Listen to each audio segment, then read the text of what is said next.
Personajes, los deportes.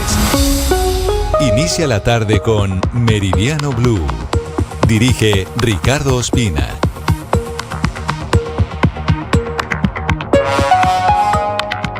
Es la 1:02 p.m. Estamos en Meridiano Blue. Hoy es martes 16 de diciembre. Hoy comienza la novena de aguinaldos y es un gusto acompañarlos. Los saludo a quienes nos ven a esta hora en Dito y en el canal de YouTube de Blue Radio. Hay muchas noticias en desarrollo. Comenzamos de inmediato. Vamos al suroccidente del país. Además del atentado terrorista que dejó 2 policías muertos en Cali, a esta hora otro atentado presuntamente que intenta cometer el ELN mantiene bloqueado el paso hacia el sur del país en la vía Panamericana. Desde la capital del Valle del Cauca, Hugo Mario Palomar. Ricardo, en un sector conocido como El Cairo, a un costado de la vía Panamericana, fueron abandonados un cilindro y una pancarta con los emblemas del ELN, el transporte de pasajeros y el transporte de carga por esta importante carretera entre Cali y Popayán está nuevamente paralizado mientras las tropas del ejército verifican si el cilindro contiene explosivos. Anoche, en ese mismo tramo de la carretera, hombres fuertemente armados con fusiles detuvieron un vehículo de carga, obligaron al conductor a descender y luego le prendieron fuego. La tercera brigada del ejército, a través de un comunicado, asegura que está sobrevolando la carretera panamericana para prevenir nuevos atentados terroristas en este importante corredor vial, Ricardo. Ya regreso con usted y con todo el equipo de Blue en Cali, Hugo Mario, para hablar de la oleada terrorista que dejó la muerte de 2 policías en el barrio Mariano Ramos, porque en Antioquia también hay a esta hora novedades de orden público por cuenta del Clan del Golfo, de los grupos terroristas, en diferentes vías. Están desactivando cilindros bomba y quitando pancartas y panfletos alusivos a ese grupo terrorista. Danilo Arias.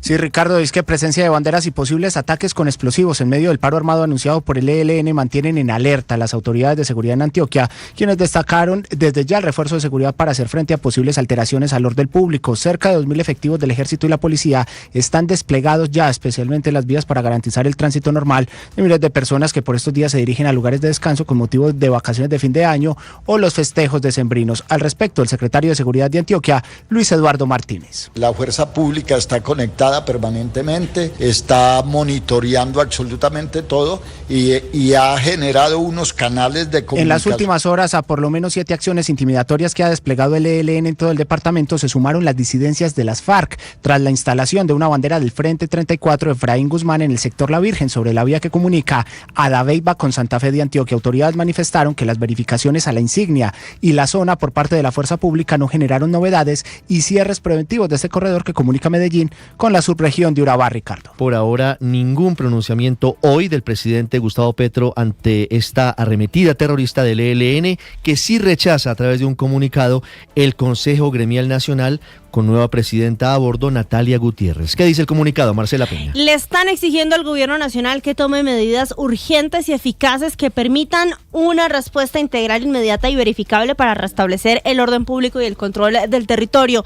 Y es que las empresas han salido también damnificadas por este paro. El problema en varias vías del país, de los principales corredores, ha impedido que llegue la mercancía a tiempo a los puertos y también a los lugares de destino. Todo esto en plena temporada de Navidad. Unas 6, hablamos ahora del escándalo de corrupción que sacude hoy al Ministerio de Defensa, al Ejército Nacional, por cuenta del contrato que se adjudicó de manera irregular para el mantenimiento de los helicópteros Mi-17. Se acaba de confirmar que se emitió orden de captura en contra de 5 personas, entre ellas el secretario general del Ministerio de Defensa, Hugo Mora, por las irregularidades en ese contrato de más de $32 millones. Kalila Peña.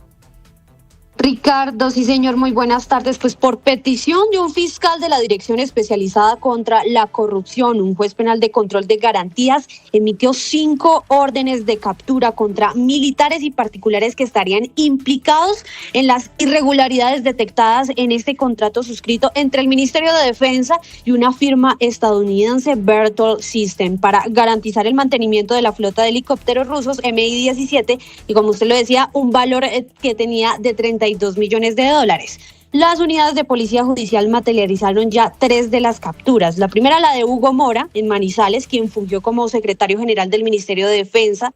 Otra en el fuerte militar de Tolemaida contra el coronel Julián Rincón de la Brigada de Aviación del Ejército Nacional. Otra en Bogotá, contra Diego Alejandro Manrique, asesor de la Dirección de Proyección de Capacidades e Innovación del Ministerio de Defensa, y otras 2 esperan materializar a través de notificaciones rojas de Interpol, en el entendido de que se trata de personas que están fuera del país y serían los representantes de esta firma estadounidense. Estamos hablando de Carlos Martín Uribe y James Montgomery, representantes legales de Berthold System. En este caso se ha identificado un direccionamiento ilegal para favorecer al contratista que no tenía la experiencia ni la capacidad técnica para asumir la responsabilidad de mantenimiento, además de falsedades, anticipos y desembolsos de recursos que fueran de manera irregular. Estamos hablando de aproximadamente un 50%, por eso se imputaría entonces los delitos de falsedad ideológica en documento público, interés indebido en la celebración de contrato sin cumplimiento de requisitos legales, tráfico de influencia de servidor público, prevaricato por acción, abuso de función pública y peculado por apropiación, Ricardo.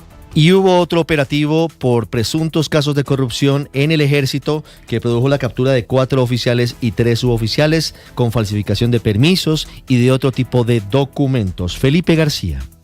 El Ejército confirmó la captura de 7 militares en servicio activo, entre ellos 4 oficiales y 3 suboficiales en el marco de un proceso judicial adelantado por la Fiscalía por el delito de peculado por apropiación. Las detenciones se realizaron en las últimas horas como parte de un trabajo articulado entre Contrainteligencia Militar, la Policía y la Fiscalía. Según el Comando del Ejército, los procedimientos se llevaron a cabo de manera simultánea en Popayán, Ocaña Norte de Santander, Pasto Nariño, Tolemaida y en el Fuerte Militar de la Arandia en Caquetá, dando cumplimiento a órdenes de captura vigentes. Las investigaciones, que se extendieron por más de 7 meses, se permitieron establecer que los capturados estarían presuntamente vinculados a irregularidades con manejos administrativos y a hechos de corrupción, lo que motivó la apertura del proceso penal en su contra. Entre los actos investigados está la venta de permisos y falsificación de documentos.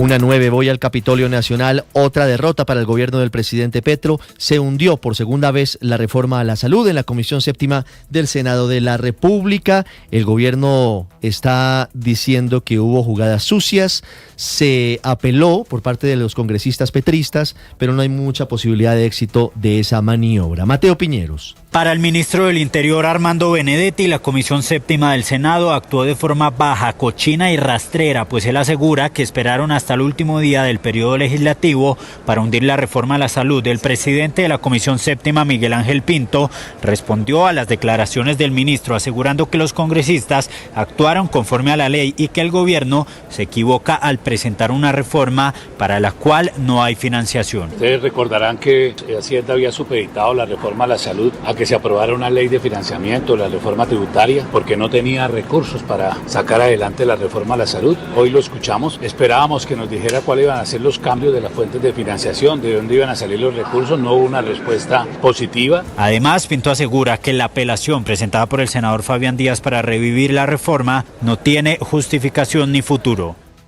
Y crece el escándalo por el baile, por la parranda vallenata que el exdirector del DAPRE, Carlos Ramón González, lideró en Nicaragua. El prófugo exdirector del Departamento de la Presidencia, investigado en Colombia y buscado por la Interpol por corrupción en la Unidad de Gestión de Riesgo, vive muerto de la risa en Nicaragua, protegido por su amigo, el dictador Daniel Ortega. La Fiscalía, ojo, porque esta es la noticia, podría investigar penalmente a funcionarios de la embajada porque el evento fue convocado por la embajada y dejaron llegar a bailar vallenato, entre otras cosas no muy bien, a quien hoy es buscado por la justicia. Calila Peña.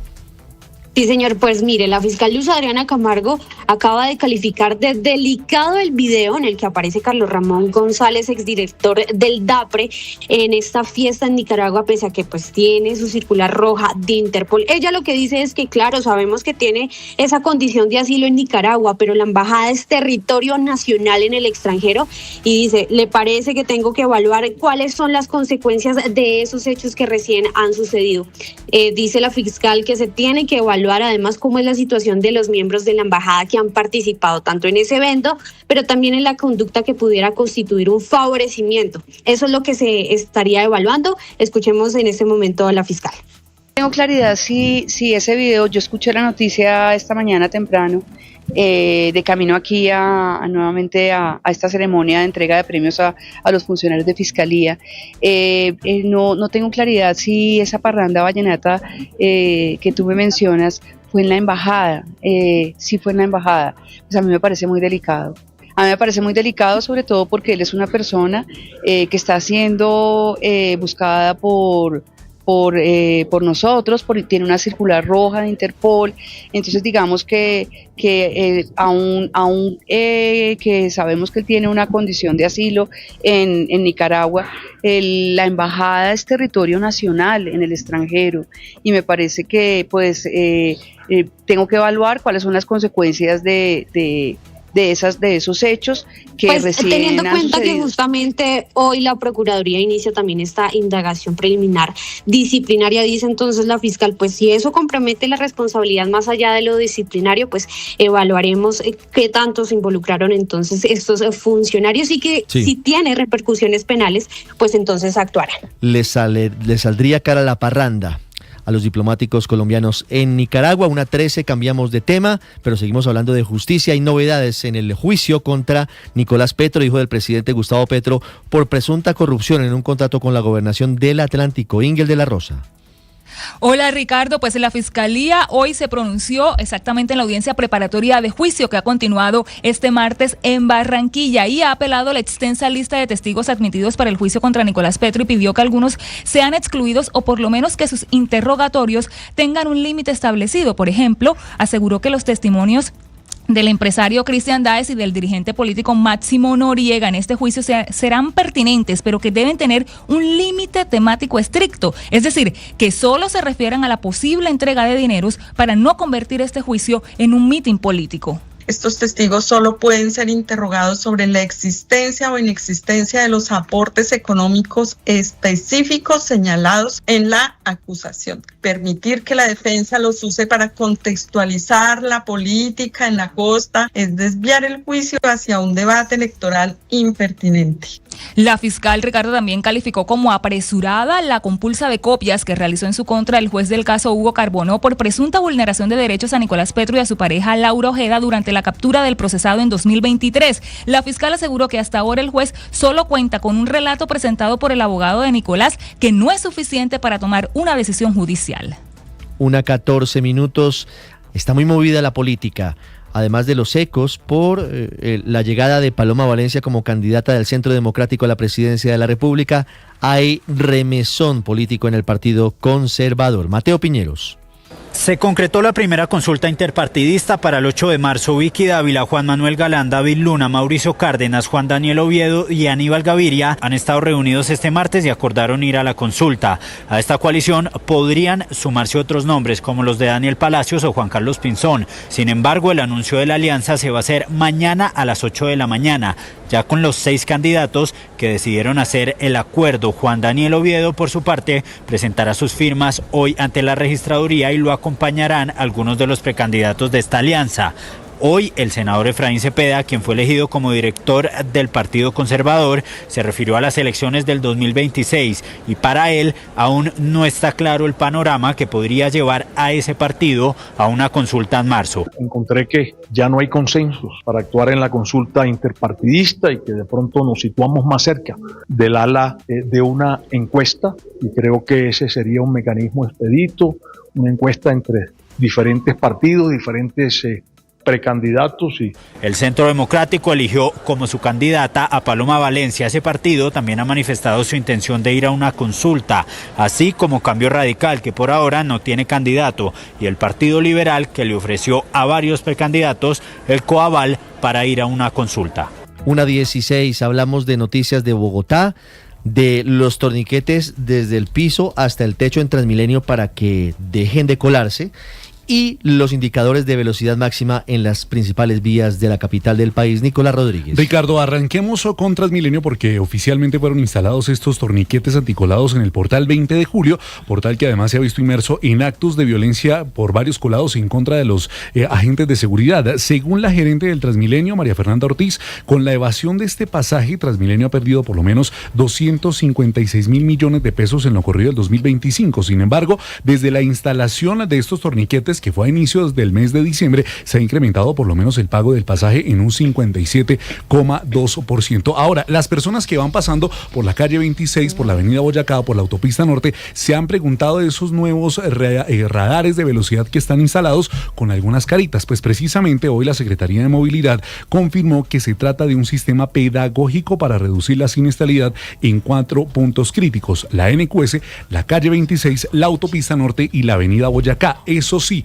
mucha atención, dice la secretaria que por ahora estos radares no generan algún comparendo si van más allá de los 50 kilómetros por hora. Y es fácil la dinámica, Ricardo. Si va en el marco de la velocidad sobre los 50, va a aparecer una cara feliz de color verde, pero si va a más de 50 kilómetros por hora, aparecerá una cara triste de color rojo y la placa del carro alertando el exceso de velocidad. 1:17. El presidente Petro insiste en hablar sobre la política chilena luego de la victoria de José Antonio Kast, que hoy le respondió duro a Nicolás Maduro y a Gustavo Petro. Dijo que le tiene sin cuidado lo que dice, lo señala el presidente electo llegando a la casa presidencial, a la Casa de la Moneda, a su encuentro con el presidente saliente Gabriel Boric. En otras noticias del mundo hablamos de lo que está pasando en el Reino Unido. Huelga en medio de la peor crisis de gripe en años, huelga médica. Silvia Carrasco desde Londres. Los médicos de toda Inglaterra inician una gran huelga mañana, día 17 a las 7 de la mañana y hasta el 22 de diciembre. La Asociación Médica Británica exige un aumento salarial del 26% para así restablecer los recortes salariales que han sufrido desde 2008. Rechazan así la oferta del gobierno, que no incrementó los sueldos, pero dijo que abriría más plazas de formación. Esto ocurre mientras la salud pública británica lucha contra un brote de gripe sin precedentes. La semana pasada se registraron 2.660 camas hospitalarias ocupadas a diario por personas con gripe, la cifra más alta desde que se iniciaron los registros en 2021 y un aumento del 55% en una semana respecto del año pasado. Las autoridades advierten que esta supergripe agrava el peor escenario posible para los virus invernales. El primer ministro laborista, Keir Starmer, calificó la huelga de imprudente, señalando que los médicos residentes representan casi la mitad de la plantilla médica de los hospitales, lo que podría reducir drásticamente las citas y las operaciones y, peor aún, reducir la tasa de vacunación en plena campaña. 1:19. ¿Qué implicaciones tiene la inclusión del Clan del Golfo en la lista de grupos terroristas internacionales del Departamento de Estado? Es una buena pregunta, porque esto puede tener incluso consecuencias en los diálogos de paz que adelanta el gobierno del presidente Petro con ese grupo narcotraficante en Doha, en Qatar. Desde Washington, Juan Camilo Merlano. La designación es por parte de los departamentos del Tesoro y de Estado, que al incluir al Clan del Golfo en la lista de organizaciones terroristas, naturalmente vienen las sanciones como inclusión en la lista Clinton, bloqueo de activos para la organización y todos los miembros que hagan parte de ella. Pero también el Departamento de Estado, a través de un comunicado, asegura que el Clan del Golfo se ha dedicado a ejercer violencia, que es una organización criminal violenta y poderosa con miles de miembros, que su principal fuente de ingresos es el narcotráfico y que es responsable de atentados terroristas fundamentalmente en Colombia. Con esta determinación ya son 4 las organizaciones colombianas que hacen parte de la lista de organizaciones terroristas extranjeras del Departamento de Estado, junto al ELN, la Segunda Marquetalia y las disidencias de las FARC. Todo esto en medio de la escalada de la campaña militar del gobierno de los Estados Unidos en contra de los carteles del narcotráfico, que en las últimas horas vio 3 nuevos bombardeos de embarcaciones, esta vez en el Pacífico, para un total de 25 ataques con unos 95 muertos, y también se suma la clasificación que el presidente Trump le dio al fentanilo como un arma de destrucción masiva.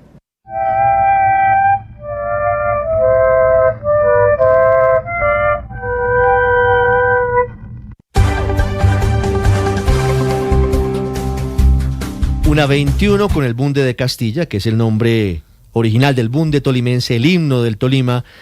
No pierden la esperanza, don Octavio. Buenas tardes. Los hinchas del equipo Pijao, que esta noche va por el milagro, va por la hazaña. Junior derrota 3-0 en la serie, pero en el fútbol nada está escrito. No, por supuesto, puede pasar lo mismo que pasó en Barranquilla. ¿Quién dice que no, no? Entonces, por eso hoy estamos todos a la expectativa de esa gran final que se va a jugar en la ciudad de Ibagué. Ahí estará entonces el Deportes Tolima buscando la posibilidad de darle vueltas a final frente a Junior. También hablaremos del premio de BES de la FIFA, que ya fue entregado esta mañana. También hablaremos alrededor de todo lo que está sucediendo en el fútbol mundial, de cada uno de los detalles, de también la final de Copa Colombia, por supuesto, cada una de las cosas acá en Minutos en los Deportes en Meridiano. 1:22. ¿Usted vio el banderazo de anoche, Octavio? Sí, por supuesto. Es que todavía hay gente que no cree que la hinchada del Tolima puede hoy impulsar al equipo. No, señor, es que es imposible, Ricardo, un 3-0. Pero puede pasar lo mismo que pasó en Barranquilla. No. Milagros puede pasar lo mismo, exactamente. Pero sangre tolimense y pero familia ¿hace cuántos años ve fútbol? No, pues Ricardo, tengo 25 años en la cuenta, pero no creo que en esos milagros sirvan para esta noche. Pues ya le hicieron el milagro a Emilio Tapia, por ejemplo, que quedó libre. Milagros hay en Navidad. Los milagros navideños. Bueno, y es 16, sí, los milagros navideños existen. En Ibagué, ¿cómo está el ambiente para la final, Fernando González? La noche con la gran final entre el Deportes Tolima y el Junior de Barranquilla. Santiago Reyes, hincha del Tolima, está con la fe intacta. Ayer se dio el banderazo más grande, a pesar de que vamos perdiendo 3-0, es porque tenemos la fe de que vamos a remontar, de que vamos a hacer las cosas bien y que vamos a ser campeones en Ibagué. El conjunto Vinotinto y Oro se juega el todo por el todo en una serie definitiva que promete emociones de principio a fin. John Mario Moreno vive en Ibagué, es hincha de Millonarios, pero hoy apoya al Tolima. Claro que sí, como bien buen ciudadano agradecido con esta tierra, estoy por supuesto apoyando al Deportes Tolima con la fe. Sé que es muy difícil, pero todavía no se ha acabado y tenemos toda la fe de que va a ser un buen partido aquí en Ibagué. Ya las mascotas también se visten de Vinotinto y Oro. La pelota rodará en medio de una ciudad vestida de fiesta, pasión y esperanza de campeonato. Gustavo Ortiz es un tolimense, pero hincha del Junior. Tendrá que salir a buscarlo desde el minuto 0 y esperar a que Junior en Ibagué no vaya a marcar un gol para poder sacar el resultado importante y poder dar por primera vez en su historia la vuelta olímpica en su estadio Manuel Murillo Toro. Tolima busca hacer respetar la casa y dar el primer golpe en la lucha por el título. Todo el departamento está volcado en el estadio Manuel Murillo Toro. Hasta la gobernadora Adriana Magali Matiz Vargas. Estamos en Navidad para servir de Tolima y vamos para esa cuarta estrella. Con estadio reventar, medidas especiales de seguridad y la ilusión intacta de la hinchada, Ibagué se prepara para vivir una jornada histórica. 7:30 de la noche rodará el balón en el Manuel Murillo Toro.